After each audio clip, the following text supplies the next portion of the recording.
आज का ये एपिसोड शुरू करने से पहले एक छोटी सी बात। क्या आप भी अपना पॉडकास्ट बनाने की सोच रहे हैं? तो एंकर ट्राई कीजिए। ये पॉडकास्ट बनाने का सबसे आसान तरीका है। नंबर एक, ये फ्री है। नंबर दो, इसमें कई सारे ऐसे टूल्स हैं जो आपको अपने फोन और कंप्यूटर पर रिकॉर्ड और एडिट करने की फैसिलिटी देते हैं। नंबर तीन, आप अपने पॉडकास्ट को डिस्ट्रीब्यूट भी कर सकते हैं, जिससे इसे स्पॉटिफाई और दूसरे प्लेटफॉर्म पर सुना जा सके। तो डाउनलोड कीजिए फ्री एंकर ऐप या विजिट कीजिए anchor.fm पर अपना पॉडकास्ट स्टार्ट करने के लिए। ये तो थी एक छोटी सी जानकारी, और अब शुरू करते हैं एपिसोड का सिलसिला। तो आज के एपिसोड में लीजिए सुनिए सूर्यकांत त्रिपाठी निराला के लिखे उपन्यास निरूपमा का भाग 10, मेरी यानी समीर गोस्वामी की आवाज में। रामपुर आते आते निरूपमा के दिल का क्या हाल था, वो काव्य का विषय है। नीली भी नील आकाश की चिड़िया थी, चपल सुख के पंख फड़काकर उड़ती हुई। मुश्किल से एक रात डेरे में रही, सुबह होते ही गांव घूमने निकली। नीरू ने रोका नहीं, केवल उसे सजा दिया, कुछ कहा भी नहीं। नीलू को कोई भय नहीं। वो जानती है उसकी दीदी वहां की जमींदार है, वहां की कुल जमीन पर उसकी दीदी का अधिकार है। वहां उसकी गति अप्रतिहत, शक्ति अपराजेय है। वो वहां के आदमियों को कटाक्ष मात्र से अमीर और गरीब बना सकती है। उस दीदी की वो छोटी बहन है। लोगों में बड़प्पन का एक प्रभाव पड़ गया। रात को काफी बातचीत हो चुकी थी। बड़े छोटे प्रायः सभी सुरेश बाबू के पास हाजिरी दे आए थे। कुछ से सुरेश ने हली के हल्ले आने के लिए कहा था। यद्यपि लोग अपने खेत नहीं बो पाए थे, फिर भी जमींदार का काम आगे होता है, सोचकर चुप रह गए थे। नीली जिस गली से निकलती है, सब उसे एक दृष्टि से देखते हैं। उसका पहनावा ऐसा है, सबकी आंखों में ऐश्वर्य का भाव मुद्रित हो जाता है। लड़के लड़कियां उसकी उम्र के होने पर भी उससे बोलने का साहस नहीं करते। वो भी विशेषता की दृष्टि से उन्हें नहीं देखती। उसका लक्ष्य और है। सामने एक पंडित जी स्नान कर राम नाम जपते हुए आ रहे थे। नीली को उन पर श्रद्धा नहीं हुई, उनका मुख और मुद्रा देखकर। पर रामपुर के विषय में जानकारी प्राप्त करने के लिए उन्हें ही उसने पंडित समझा। यद्यपि उनके प्रति नहीं, फिर भी प्यार से भरे और प्रतिष्ठा से मजे ललित और ओजस्वी कंठ से उसने पूछा, कुमार बाबू का कौन सा मकान है? कौन कुमार बाबू? वृद्ध ने एक धक्का खाकर जैसे पूछा। कृष्ण कुमार बाबू। और कौन कुमार बाबू? नीली ने तेज निगाह डाली। वो जो पक्का मकान है, कहकर वृद्ध घृणा से मुंह फेर कर पूर्ववत श्रद्धापरायण हो राम नाम जपते हुए चले। कुछ याद कर लोटे से 4 बूंद पानी मुंह में डाल लिया। नीली बिना हिचक के भीतर घुस गई और जूते समेत आंगन में जाकर खड़ी हुई। एक प्रौढ़ किंतु आंखों को तृप्ति देने वाली मूर्ति देखकर उसी तरह बिना रुकावट के पूछा, ये कुमार बाबू का मकान है? कुमार बाबू आपके कौन है? देवी को बालिका की हिंदी बड़ी भली मालूम थी। मुस्कुराती बढ़ती बालिका को देखती हुई बोली, कुमार मेरा बाप है। वे बंगला अच्छा जानती थी, पढ़ी लिखी भी थी। बालिका के पास आकर सर पर हाथ फेर कर पूछा, अब मालूम हुआ? नीली लजा गई। लजाकर भी ये दबने वाली नहीं, तुरंत उत्तर देना उसका पहले का स्वभाव है। बोली, नहीं, आपके लड़के हैं। आओ बैठो। बालिका को सस्नेह पलंग पर बैठाल कर कहा, तुम बड़ी अच्छी हिंदी बोलती हो। मैं स्कूल में हिंदी पढ़ती हूं। कुमार बाबू कहाँ हैं? नीली कुछ हताश हो चली। वो तो वही है, तुम उसे नहीं ले आई? नीली फिर लजा गई। बोली, इधर 1 महीने से मैंने उन्हें नहीं देखा। पहले हमारे सामने के होटल में रहते थे, होटल वाले ने उन्हें नहीं रहने दिया। कुमार अपना सब हाल लिख चुका था होटल छोड़ने का। देवी सावित्री कुछ संकुचित हुई, पर डरी नहीं। नीली को जलपान कराने के लिए कुछ पकवान घर के बनाए लेने के लिए गई। नीली बैठी हुई घर देखती रही। एक छोटी रकाबी में रखकर नीली को देते हुए कहा, थोड़ा जलपान कर लो। स्नेह के स्वर से नम्र होकर खाने की इच्छा न रहने पर भी सभ्यता की स्वाभाविक प्रेरणा से नीली ने रकाबी ले ली और निर्विकार चित्त से खाने लगी। देवी सावित्री गिलास में पानी ले आई। नीली का हाथ धुलाकर तौलिया पकड़े हुए पहुंचवाकर स्नेह से कहा, कुमार बाबू की तुम्हारी अच्छी जान पहचान है। तुम्हें खोजते हुए बड़ी मेहनत करनी पड़ी। नीली की सरलता उमड़ी कि कुमार बाबू के पेशे की बात कहे, पर एक अज्ञात दबाव से दब गई। बोली, हाँ, मेरे सामने रहते थे। मैं भी जानती हूं, दीदी भी जानती हैं। जबान फिसल गई, सोचकर चुप हो गई। दीदी कौन? दीदी दीदी और कौन? अब की संभल कर नीली ने उत्तर दिया, रामलोचन बाबू की लड़की। हाँ, नीली लजाकर बोली। मां की दृष्टि में पुत्र का सांसारिक प्रसंग सूक्ष्मतम कारण रूप में रहने पर भी कार्य रूप से आ जाता है। कारण संसार के मार्ग में मां आगे चली हुई होती है। जो प्रेम बीज रूप में रहकर भी नीली की समझ में आ गया था, वो नीली की ध्वनि से मां के हृदय में भी स्पष्ट हो गया। कुमार उन्हीं का कुमार है। वे उसे और अनेक रूपों से जानती हैं। इस निश्चय को विशेष महत्व न देकर हंसकर उन्होंने बंगला में नीली से पूछा, तुम्हारा नाम? मुस्कुराकर नीली बोली, श्री नीलिमा देवी। बड़ा अच्छा नाम है। हम लोग नीलिमा के भीतर रहते हैं। नीली खुश हो गई। हंसकर देवी सावित्री ने पूछा, तुम्हारी दीदी नहीं आई? आई हैं? नहीं, हमारे यहां। तुम तो हमारी मां हो। हमारा निमंत्रण उनसे कह देना। सम्मति की सूचना में जैसे नीली ने गर्दन हिलाई, इसी समय रामचंद्र बाहर से आया।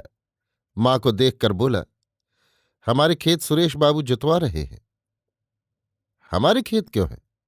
मां ने कहा, हमने खरीदे हैं। उनके खेत हैं, उन्होंने ले लिए। इनका मुंह कुमार बाबू के मुंह से मिलता है। नीली बोली, हाँ। सस्नेह देखती हुई सावित्री देवी ने कहा, ये कुमार बाबू का छोटा भाई रामचंद्र है। नीली चलने के लिए उठकर खड़ी हुई। माता ने पुत्र से डेरे तक भेज आने के लिए कहा। रामचंद्र नीली से 2 ही 3 साल बड़ा है। साथ लेकर चला। देखा कई आदमी घर के इधर उधर खड़े हैं। देखकर अपने अपने रास्ते से जैसे चल दिए। रामचंद्र नीली को डेरे ले आया। नीली दौड़ी हुई भीतर गई और फिर दौड़ी हुई बाहर आई। रामचंद्र कुछ ही कदम घर को चला था।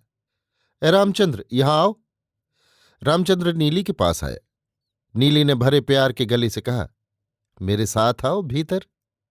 रामचंद्र भीतर गया। निरुपमा को देखकर दोनों हाथ जोड़कर प्रणाम किया। नीरू निष्पलक हो गई। थोड़ी देर तक देखती रहकर उस अविकच मुखश्री में एक विकचपूर्ण पुष्ट मुखच्छवि प्रत्यक्ष कर स्नेह के ललित कंठ से पूछा, तुम्हारा नाम क्या है? विनीत स्वर से रामचंद्र ने कहा, जी मुझे रामचंद्र कहते हैं। मन से रामचंद्र ने समझ लिया, यही हमारे गांव की मालकिन है। रामचंद्र कृपाल भजमन हरण भव भय दारुणम। निरुपमा हंसती आंखों देखती हुई बोली, रामचंद्र हमारे राजा हैं। हमारे बड़े भाग हैं जो हमारे यहां आए हुए हैं। कुर्सी की ओर हाथ से इंगित करती हुई बोली, बैठिए। लजाया हुआ रामचंद्र बैठ गया। नीरू ने दासी से जलपान लाने के लिए कहा। नीरू की आंख नहीं हटती। मुख की मधुरता में अपार तृष्णा बुझ रही है। दासी के हाथ से तश्तरी लेकर बड़े प्यार से हाथ पर रखी और शौक करने के लिए कहा। बालक निसंकोच भाव से खाने लगा। गांव वालों के असद हृदय अमानुषिक बर्ताव का प्रभाव बालक पर मां से अधिक पड़ा था। जिन्हें वो भक्ति करता था, अपना समझता था, जिनके प्रति संसार के अन्य सभी लोगों से उसका अधिक आकर्षण था, जब वही संसार के सबसे बड़े शत्रुओं में बदल गए, तब बालक एकाएक कवा कर रह गया। मनुष्य मनुष्य के प्रति इतना बड़ा वैर कर सकता है, ये कभी उसकी कल्पना में न आया था। उसके लिए गांव भर के द्वार बंद हैं। कोई उससे प्रीतपूर्वक नहीं बोलता। गांव के कुओं में उसका पानी भरना बंद है। नाई धोबी कहार कोई अब उसकी प्रजा नहीं, उसका काम नहीं करते। उसके दाढ़ी मूछे नहीं, बाल हैं, शहर जाकर बनवाता है। छुट्टियों में केवल रास्ता और घर। केवल माँ का मुख देखने के लिए आता है। माँ की इच्छा रामपुर में रहने की नहीं, पर लाचारी है, और कहीं जगह नहीं। भाई प्रसिद्ध विद्वान है, पर कहीं किसी ने जगह नहीं दी। अब वो बालक सोच भी नहीं सकता कि उसका भाई चमार का काम करता है और इस कमाई से उसने रुपए भेजे हैं। केवल भाई के ओजस्वी शब्द निर्जीव पत्र में भी आग के अक्षरों से लिखे हुए जैसे उसे धैर्य और शक्ति देते हैं। वो चुपचाप प्रहार सहता जा रहा है। उसकी माँ का स्नेह उसे शांत करता है। उसकी माँ, जिसने कभी पानी नहीं भरा, दूर खेत के कुएं से पानी लाती है। इस प्रकार सांसत में पड़े बालक को आज गांव की सबसे बड़ी शक्ति से स्नेह मिला। खाता हुआ सोचने लगा, क्या ये मेरा बाग बेदखल कर सकती हैं? क्या इन्होंने मेरे खेत छीन लेने की सलाह दी होगी? मेरे खेत जुतवाने के लिए आई हैं। आप ही आप, एक दूसरे मन ने उत्तर दिया। नहीं, ये सब सुरेश बाबू का चलाया चक्र है। ये ऐसा नहीं कर सकती। रामचंद्र के भोजन कर चुकने के बाद दासी ने हाथ धुला दिए। एक दूसरी कुर्सी पर नीरू बैठी थी। नीली कुर्सी का पिछला हिस्सा पकड़े हुए खड़ी हुई। राजा रामचंद्र, पढ़ते हो? नीरू ने पूछा। जी हां, लड़के ने सम्मान के स्वर में कहा। किस क्लास में हो? जी, 8th में। अच्छा। हाँ, राजा रामचंद्र को कम उम्र में ज्यादा अक्ल होनी भी ठीक है। बालक मुस्कुराया। अच्छा रामचंद्र जी, तुम्हारे और भाई कहाँ हैं? बालक फिर मुस्कुराया। बोला, दादा लखनऊ में है। नाम? डॉक्टर कृष्ण कुमार। नीरू हंसी। उलट गया। राजा रामचंद्र के तो छोटे भाई को कृष्ण कुमार होना था। नीली भी हंसी। बालक लजाकर झुक गया।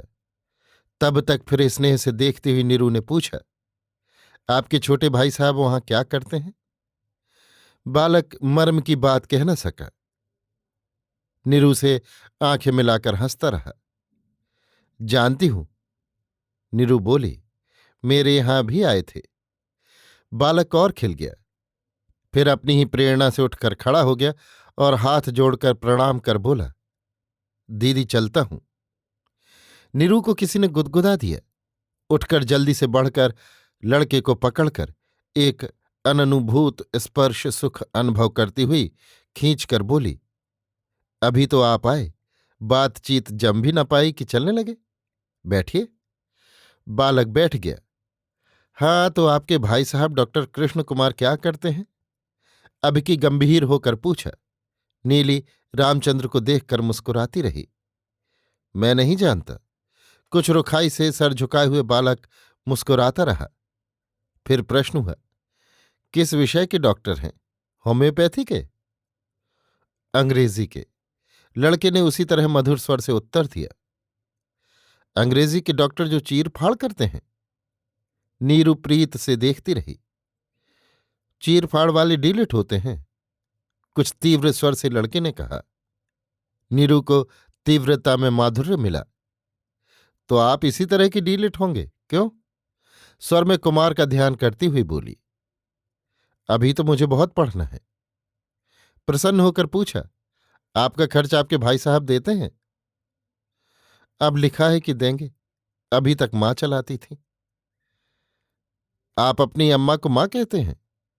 जी, कलकत्ते में हम लोग पैदा हुए थे। नीरू सोचती रही। फिर पूछा, तुम्हारी मां बंगला समझती हैं? हाँ, वे पढ़ लिख भी लेती हैं। दीदी, नीली बोली, मैं भी वहां गई थी। मुझे हिंदुस्तानी मिठाई दी। बड़ी अच्छी बंगला बोलती हैं। मुझसे कहा, तुम अपनी दीदी को नहीं ले आई हो, उनसे मेरा निमंत्रण कहना। निरुपमा ने न जाने क्या सोचकर पलकें मूंद ली। कुछ देर बाद पूछा, कितना खर्च लगता है? अभी तो केवल 15 रुपये में चल जाता है। आपको 20 रुपये महीने के पहले सप्ताह में मिल जाया करेंगे, फिर बढ़ा दिया जाएगा ज्यों ज्यों आप बढ़ते जाएंगे। लेकिन दादा, बालक संकुचित होकर न कह सका। दादा क्या कहेंगे? नीरू ने डांट दिया। खेत से सिपाही खबर लेकर आया तो दासी ने कहा, दादा बुलाते हैं, खेत बोआया जा रहा है, देखने के लिए। अपनी मां से मेरा प्रणाम कहना। उठती हुई नीरू बोली, और कहना, मैं कल उनके दर्शन करूंगी। बालक चलता हुआ अपने खेत के बोआए जाने की बात सोचता रहा।